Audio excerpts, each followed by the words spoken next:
look at little Dave, the way he's looking at you, Mum. You'd think he was taking you out of winding, wouldn't you? I love him when he looks all solemn like that. They're really wonderfully good-tempered babies, both of them. Oh, I hope they keep up their reputation of being good at the christening tomorrow afternoon. Dave's been telling everyone how good they always are.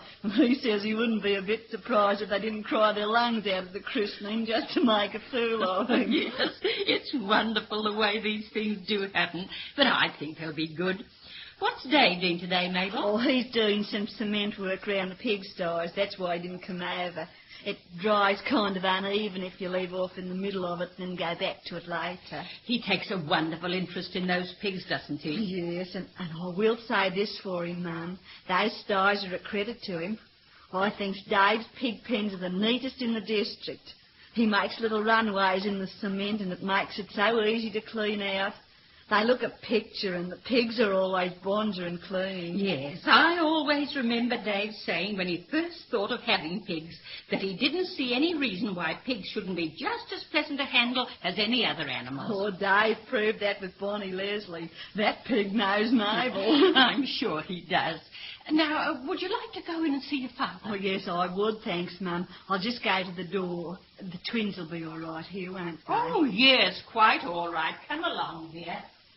The men just had a cup of tea, so they'll be feeling ready for a little chat. Oh, you're mad saying things like that, Bill Smith. Goodness, are you two arguing again? Oh, just a friendly argument, Mum. Hello, Mabel. How are you, Mabel? Oh, I'm all right, thanks, Father. How are you feeling? Oh, all right, but I'm fed up with lying here in bed. So am I.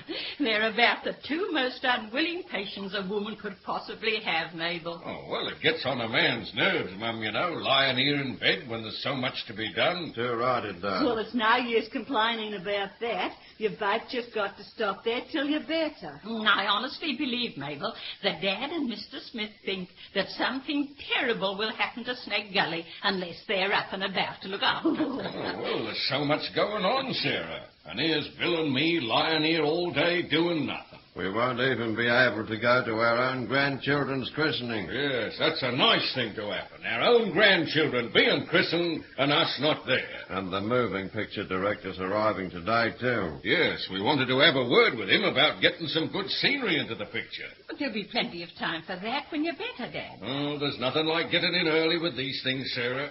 You'll find that the best bits of scenery we've got in Snake Gully will be left out. That's what'll happen. Well, if you aren't a grumpy pair, I don't know how Mum puts up with you. Oh, I just let them grumble away to themselves, Mabel. And then there's that meeting at the ladies' club this afternoon. Well, you wouldn't want to go to that meeting, would you, Father? You're going to ask Mrs. Gray from Berrigalla to stand for president, aren't you? Yes. Oh, well, I don't know whether we're wise in doing it. She's so terribly quiet and retiring. Somehow I can't picture her as a president. Oh, no, she's very timid. Half the time she seems frightened to open her mouth. She'll never be able to keep order. Anyway, a man ought to be up and about with all these things happening. Yeah, Jim Hopkins and a few of them will be getting away with murder while we're lying here in our beds. And Ted Ramsey will be doing whatever he likes at the council meeting. And Uncle Clarence will be running riot at the club, buying up everything under the sun for it. If we're not there to put a restraining hand on him. Well, what are you laughing at, Oh, I Sarah? can't help it, Dad. You're both so funny. It seems to me that the twins aren't the only babies we've got in the house at present.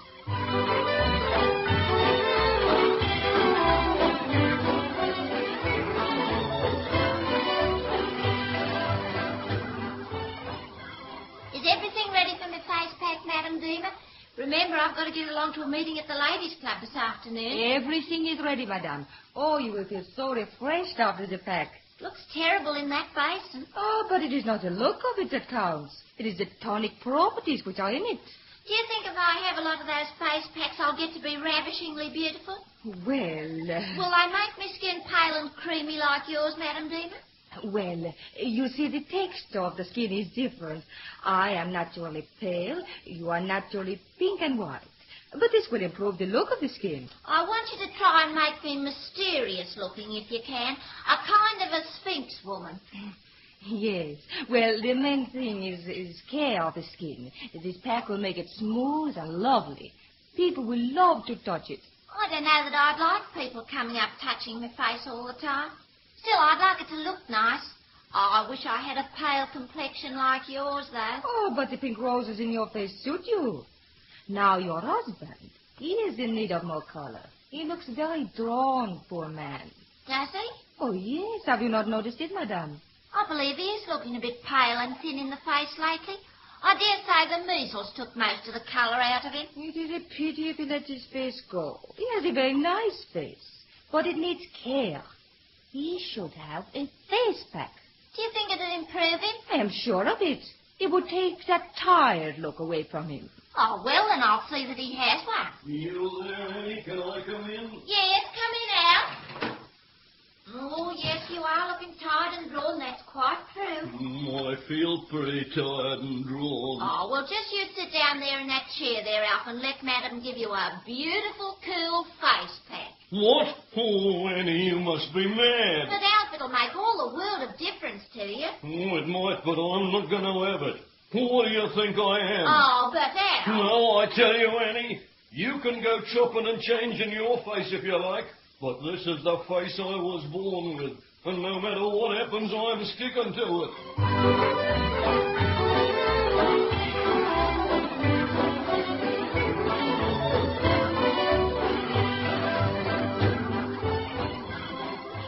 Yes, and it's my opinion, Mum, that we couldn't do better than ask Mrs. Gray to accept the presidency. Oh, I don't know, dear. She's very lacking in self-assurance. Oh, and anyway, she mightn't accept it. Oh, I think she will if I ask her. She's a very great friend of mine, you know. Is she, Mrs. Ramsay? I didn't know that you and Mrs. Gray were so friendly. Oh, yes. I made it my business to get to know her better, and now we're very friendly. You know, Mabel, your mother going away has made things very awkward. Oh, how, Mrs. Ramsay? Well, when your mother left, most of the Snake Gully ladies were hoping that they'd be elected president in her place. So, of course, if we did put a Snake Gully lady into the chair, there'd be a lot of jealousy. Yes, I suppose there would be a little jealousy. Of course there would be. Although why there should be, I don't know, as I was the next in line, not counting Mum, and she doesn't want to be president, do you, dear? No, dear. But I think the jealousy would die down sooner or later, even if we did elect some Snake Gully lady. That I doubt if the committee would vote for me. They've always been inclined to be jealous of me, you know. Well, even supposing they didn't, there must be someone else. Were you thinking of standing yourself, Mabel? Oh, no, Mrs. Ramsay. I've got far too much to do. Well, who else is there? If you put Mrs. Matthews into the chair, she'll ride roughshod over us. You know what she is. What about Mrs. Hopkins? Oh, that would mean that Jim Hopkins would really be controlling the ladies' club. Mrs. Hopkins is only an echo of Jim. Well, how about Annie? What? Put Annie Morton into the chair? Oh, why, Mabel, you can't be serious.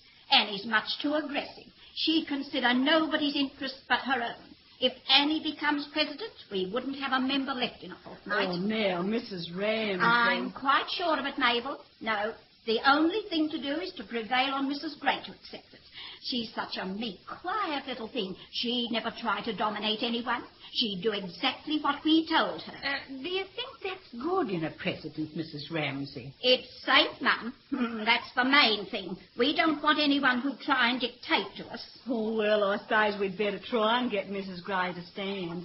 She's late arriving, isn't she? Oh, here's Annie coming in now. Oh, yes. Do you think she looks any different? No, why? Well, of course, according to Annie, that masseur of hers was going to work wonders.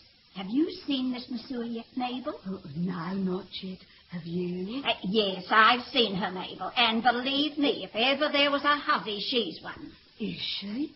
How do you know? Oh, well, one look at her was enough. A real magnolia she is. A magnolia? Yes. You know how they always describe adventuresses in books. A skin like a white magnolia blossom, dark, slumberous eyes, and a scarlet mouth. Oh, she must be beautiful. Oh, believe me, Mabel, I know the type. She's a born vamp. I don't know what Annie was doing to bring her up here.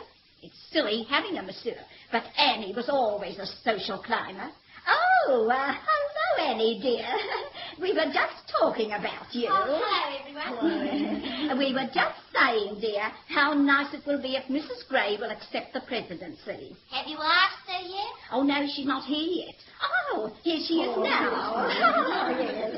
Mrs. Gray, you're just the one we're waiting for. We've got a pleasant surprise for you. Good afternoon, all.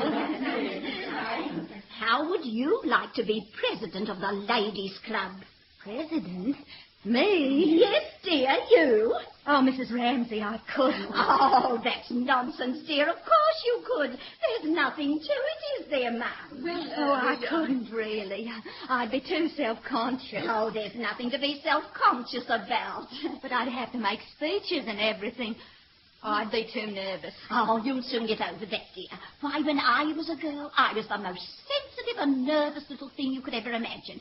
But I just made up my mind that I'd have to overcome it, and now I can face up to anything. My word, you can. What do you mean, Annie Morton? I was just agreeing with you. But, Mrs. Ramsey, I've never done anything like that in my life before. Oh, it's quite easy, dear. Anyway, I'd agreed to ask you officially, as it has to be done. Will you call for order, Mabel? All right, Mrs. Ramsey. Order, please, ladies, order. Mrs. Ramsey wants to speak. Ladies, as you all know, we are gathered here this afternoon for a special purpose. That purpose is to nominate a president who will preside over the club during the absence of Mrs. Smith. And now, there is a very Gully lady here this afternoon who I think you will all agree would make a splendid president. That lady is Mrs. Gray. There you are, Mrs. Gray. That will tell you what the ladies of the club think of you. And now it is my pleasant duty to ask you, on behalf of the members, if you will agree to stand for the presidency. Oh, really, Mrs. Ramsey? Ladies, I don't think I'd be competent. Oh, come now. Surely you're not going to disappoint us. Oh, well, if you really think I'm good enough... Ah, that's the way. Then you agree to stand? Well, if you really want me to, yes. Splendid, Mrs. Gray. And I can tell you now that you're bound to be elected. Now, ladies, I think we'll adjourn to the committee room and put the matter to the vote. Really, Mrs. Ramsey, I'm afraid we've done the wrong thing. She'll never be able to handle this club. That's all right, Mum. She won't have to. Why, whatever do you mean, Mrs. Ramsey? I haven't wasted all that time getting friendly with her for nothing. Mum, she'll do whatever I say. I'll be the real manager of the Ladies' Club. Mrs. Gray will only be my mouthpiece.